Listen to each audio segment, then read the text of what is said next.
Hello बच्चों आपका हमारे यूट्यूब चैनल दीपक सर क्लासेस में स्वागत है। बच्चों आज की क्लास में हम एक्सरसाइज 5.1 का क्वेश्चन नंबर 4 करेंगे। ठीक है, 4 क्या कह रहा है, क्वेश्चन को एक बार रीड कर लो। कह रहा है इनमें से कौन सा एपी में है।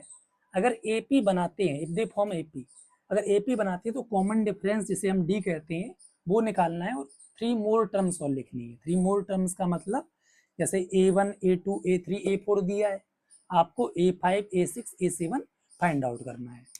तो देखो डी पहले एपी में चेक करने के लिए हम डी निकाल लेंगे। ठीक है, तो पहले D1 निकाल लेता हूँ, A2 माइनस A1।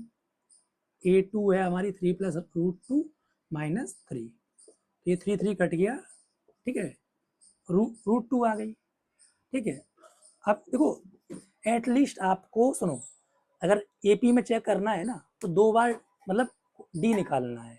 ठीक है, एक बार आप स्टार्टिंग से निकाल लो, एक बार लास्ट से निकाल लो। ठीक है, या बीच से निकाल लो, कम से कम 2 बार तो डी निकाल के दिखाना। मैंने इसे D1 इसलिए कहा है, हो सकता है मैं डी क्यों नहीं बोल रहा हूँ, वजह समझो। इसको भी डी कह दूँ, इसको भी डी कह दूँ, मुझे थोड़ा नहीं पता है कि डी सेम आएगा। आ रही बात समझ में, इसलिए D1 D2 कह रहा हूँ। अगर इन दोनों की वैल्यू सेम आ गई तो ये एपी में है, अदरवाइज नहीं है। देखो ये फर्स्ट टर्म है, ये A1 है, ये A2 है पूरी, ये पूरी A3 है और ये पूरी A4 है। अब मैं A4 माइनस A3 से निकालता हूँ। ठीक, A4 हमारी 3 प्लस 3 रूट 2 है माइनस 3 प्लस 2 रूट 2। ठीक है, ये साइन चेंज हो जाएंगे आपको पता है, तो मैं डायरेक्ट कर रहा हूँ। 3 से 3 कैंसिल, -3 हो जाएगा ना, और ये आपको चलो दिखाई दूँ, कहोगे डायरेक्ट। ठीक है, तो यहाँ पे D2 जो आ जाएगा वो आ जाएगा हमारा रूट 2। ठीक, यहाँ D1 रूट 2, D2 रूट 2, दूसरा मार्कर। अब सुनो, अब डी तो देखो डी यहाँ लिखोगे, लिख लेते हैं। अब इधर आ जाओ ऊपर, है ना, here D1 is equal to D2, D1 D2 है, therefore it is in AP.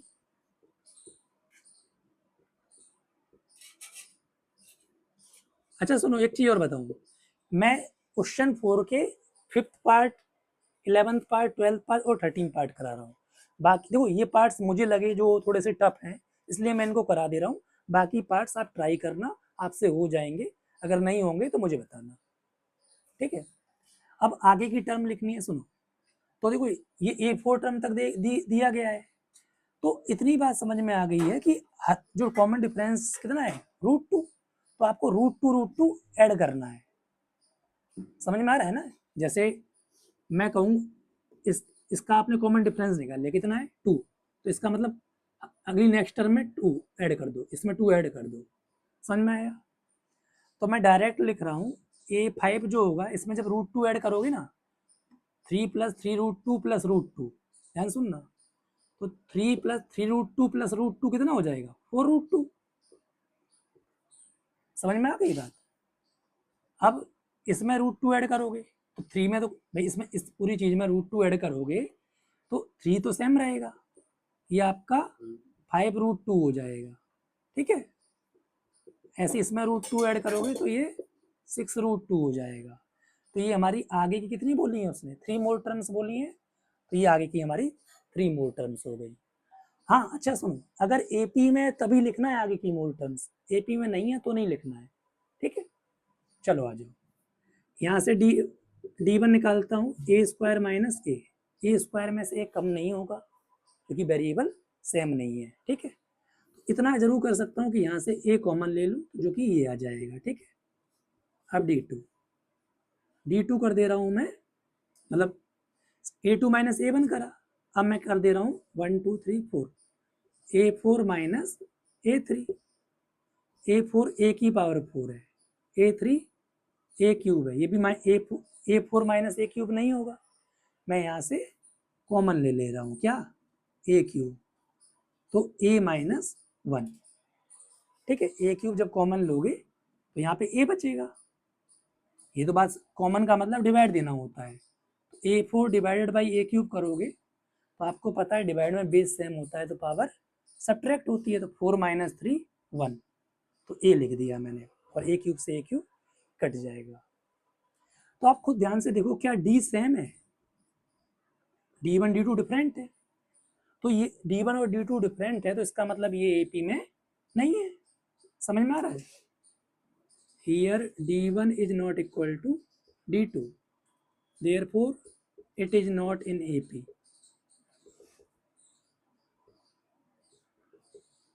और AP में जब नहीं है तो आपको आगे की टर्म लिखनी ही नहीं है। आगे की टर्म कब लिखनी है? जब ये AP में होंगे। समझ में आ रहा है? ठीक है, आ जाओ। ये A1 A2 A3 A4, D निकाल रहा हूं पहले A2 माइनस A1 से। आपकी मर्जी है, ऐसा नहीं है कि आप A2 माइनस A1 से ही निकालना, आप A3 माइनस A2 से निकाल लो, जो ठीक लगे। मतलब किसी भी नेक्स्ट टर्म में से जस्ट पिछली वाली टर्म कम कर सकते हो, बट AP में चेक करने के लिए एटलीस्ट 2 बार डी तो निकालो। एक बार स्टार्टिंग से निकाल लो, एक बार पीछे से निकाल लो, या बीच से कहीं से निकाल लो। √8 माइनस √2, अब कुछ बच्चे क्या करते हैं, √6 लिख देते हैं। ऐसा नहीं करना। √8 माइनस √2 सब्ट्रैक्ट नहीं हो सकता है डायरेक्टली। समझ रहे हो? ठीक है, क्योंकि ये दो, देखो समझो मेरी बात, ये मैंने जब भी कहा रूट की चीज आए ना, उसको एक वेरिएबल की तरह ट्रीट करा करो। तो ये √8 को x मान लो, x माइनस बाई, तो मतलब कुछ x माइनस, समझ रहे हो ना? तो ऐसे ऐड नहीं होगा। इस √8 के क्या करो, आप फैक्टर करो। 2 4 जा 8, 2 2 जा 4, 2 1 जा 2। पेयरिंग हो गई, ध्यान सुनना। जिसकी पेयरिंग हो जाती थी, बताया गया था, उसे हम बाहर लिख लेते थे, बाकी जिसकी पेयरिंग नहीं है वो अंदर हो जाता है। तो √8 को मैं लिख सकता हूँ 2√2 माइनस √2। एक ट्रिक से भी बताई थी, चेक करना है कि हमने इसका सही करा है। इस नंबर का स्क्वायर कर लो, 2 का स्क्वायर 4, 4 2 जा 8, 8 आ रहा है ना? ठीक, इसको मैं D1 कह रहा हूँ। ठीक है, तो 2√2 माइनस √2 √2 होगा, जैसे 2x माइनस x होता है। रूट वाले को आप वेरिएबल की तरह ट्रीट करो, आम आसान हो जाएगा। समझ में आया? तो D1 हमारा √2 आया। अब D2 निकालते हैं। अब D2 निकाल लेते हैं, A1 A2 A3 A4, A4 minus A3 से। A4 √32 है, A3 √18 है। अब √32 के जब आप फैक्टर्स करोगे, मैं दिखा देता हूँ। वैसे तो 4√2 होगा, बट मैं समझा देता हूँ कैसे होगा।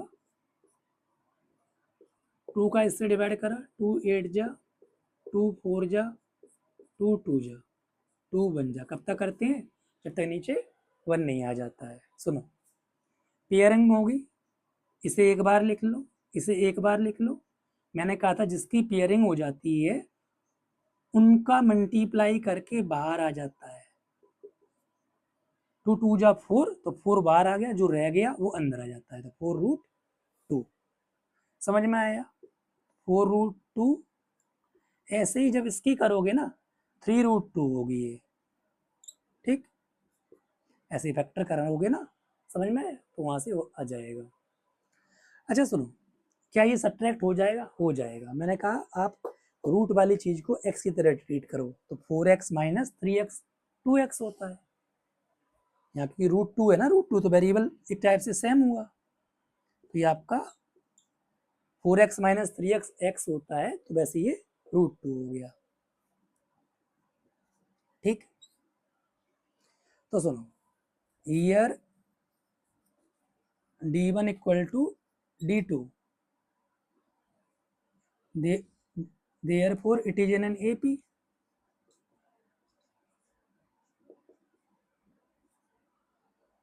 इन AP, ये AP में है। अगर AP में है तो आगे की आपको और टर्म्स लिखनी है। समझ में आ रहा है ना? ठीक, जैसे सुनो मेरी बात। अब ये A1 A2 A3 A4 दे रखा है, यानी आप लिखोगे A5, तो A5 A1 A2 A3 A4, A5 के लिए क्या करोगे, पिछली वाली टर्म में √2 ऐड कर दोगे।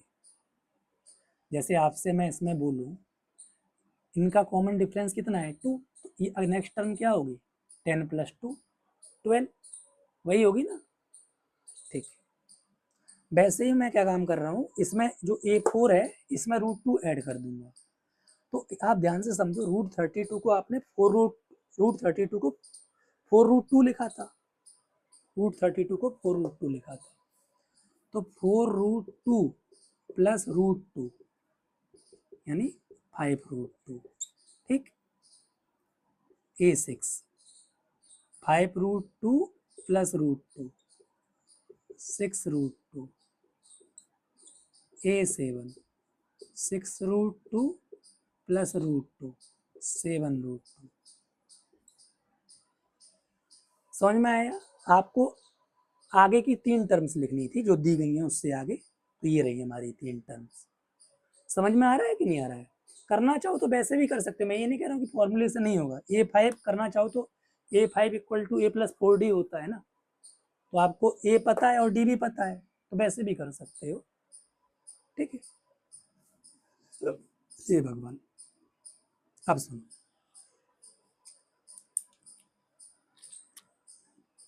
आ जाते हैं यहाँ पे A1 A2 A3 A4 4 term दी गई है।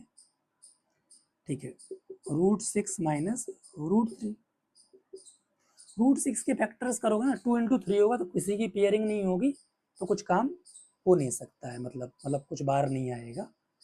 इतना ध्यान रखो कि √6 को मैं √3 × √2 लिख सकता हूँ। ये मल्टीप्लाई में ऐसा होता है कि 3 × 2 ऐसे हो जाता है। ठीक, तो उतना काम कर ले रहा हूँ, √3 × √2 लिख दे रहा हूँ माइनस √3।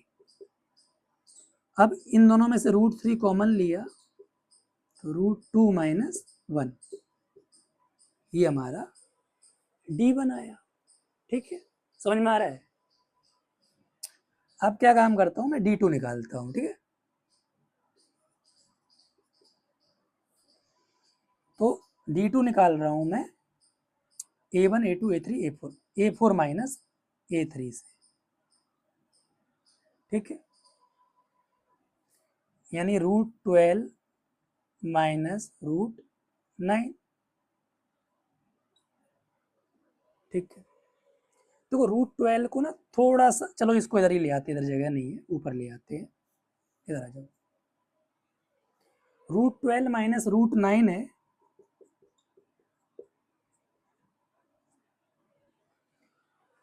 तो